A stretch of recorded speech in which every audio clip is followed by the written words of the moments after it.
चला कुठं? तुम्ही जाता ना, मग मला पण सोडवा ना तिथं श्रीगोंद्यात. माझं काम आहे, मी काय तिकडे येणार नाही. तू या पद्धतीने जाऊ शकतीस. अहो असं काय करते, पहिलाच दिवस आहे आज माझा.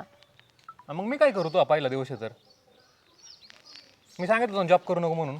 तू चालत तू जा, आणि तुला लई नानाची काळजी होती, नानाला घेऊन जा. अहो असं काय बोलताय? आता मी एवढं शिक्षण घेतलंय, कशासाठी घेतलंय? अरे राणा घरी मी तर निवांत राहते. कोण धावपळ करायला सांगितली? इथून जा तिथ पण बस गाडीवरून तिथून परत बस पकडून जायचं. काय चाललं पाहिजे एवढं? अहो पण मग मी एवढं शिक्षणाचा काहीतरी फायदा झाला पाहिजे ना, आणि माझी इच्छा पण होती का मी जॉब करावं. हा, ते जो जॉब तो या पद्धतीने करत नाही नको करू. तू गप घरी बस बरं. अहो असं काय करताय? आता झालंय सगळे तयार झालेत. मला नाही माहिती बाकीचं काय. हो, मी माझं चाललंय सुरुवात होतो. ऐका ना, मला सोडवा ना पण तिथं. अरे पण नाही टाईम मला तेवढा. आणि तसं पण नाहीच म्हणलेलं मी मी कसंच येणार नाही. तू किती म्हणले तरी हातापाया पडले तरी येणार नाही. अहो पण एका नवऱ्याचं कर्तव्य असतं बायकोला सपोर्ट करणं. हा मग मी करतोय ना, जा घरी. अहो पण माझी इच्छा आहे ना, असं का करताय तुम्ही? तसलं विचारू मला, तसलं इमोशनल नको करू मला, आधीच सांगतोय. तू या पद्धतीने जा बरं. सांगितलं ना तू तसलं काय बोल नको. अहो पण असं काय करताय? सोडवा ना पण. अरे तुम्ही इथंच आहे का अजून? ए अरे सोडून ये तिला पटकन जा. मला काम आहे, मी काय जाणार नाही कुठं. अरे असं काय करतो तू? एवढा आता तिने मेहनतीने इंटरव्ह्यू दिलाय, पास झाली, जाऊ दे ना नोकरीला तिला. हा पण माझी इच्छाच नाही. मी तुम्हाला अगोदर पण सांगितलं होतं ना, मला विचारलं होतं त्यावेळेस. हे बघ, तुझं बी शिक्षण चांगलं झाले, तू चांगली नोकरी करतोय, असं आडगेवानी वागून जमत असते का? तुमच्या इथं बी कितीतरी पोरी कामाला येतात, हे नाही आलं म्हणून काय फरक पडतोय? मी थोडी माहीत देणार तेव्हा. हिच्यासाठी जायचं ऑफिसला नेऊन सोडा. हे कोण सांगितलंय तुम्हाला? काय तुम्ही जा, घ्या गाडी, मी जातो माझ्या पद्धतीने. हे बघ, तुला नसनच यायचं ना सोडवायला, तर माझं मी सुद्धा सोडू शकतो बरं का तिला. आणि तिला न्यायला सुद्धा आणाय जाईन. शेवटी सुना असली तरी पुरीसारखी आहे माझी ती.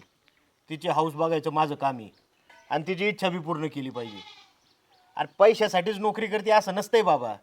तिचं बी काहीतरी आयुष्यात काहीतरी ध्येय असेल, इच्छा असेल, तिला काहीतरी स्वाभिमानी म्हणून नोकरी करायची असेल ना. त्यात काय बिघडलं तिने नोकरी केली म्हणून? अरे एवढं चांगलं शिक्षण केलं तिने, तिच्या आईबापांनी एकुलती एक पोरगी म्हणून तिला काही कमी पडून नाही दिलं. आणि आता तिचं शिक्षण घरात बसल्या बसल्या सडायला लावतो का तू?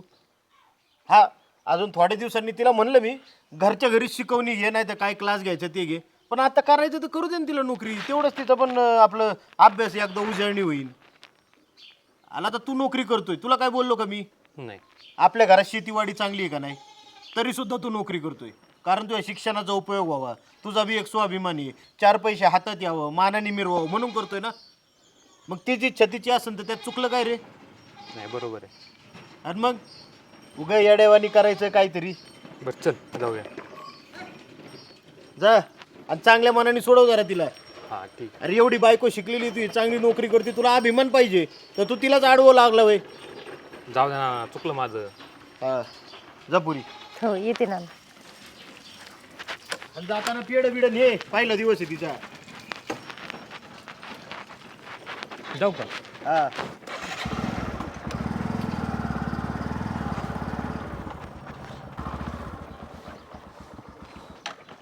काय झालं? सॉरी बरं का.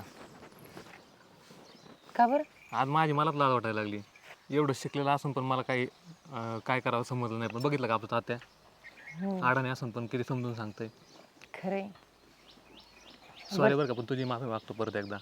अहो काही नाही एवढं, तुम्हाला तुमची चूक कळाली ना, हा, ठीक. बस. हो, माझी फक्त एवढीच इच्छा होती की मी जॉब करावं. नाही ठीक आहे, आता मी तुला सोडवाय पण येतो आणि संध्याकाळी न्यायला पण येईन.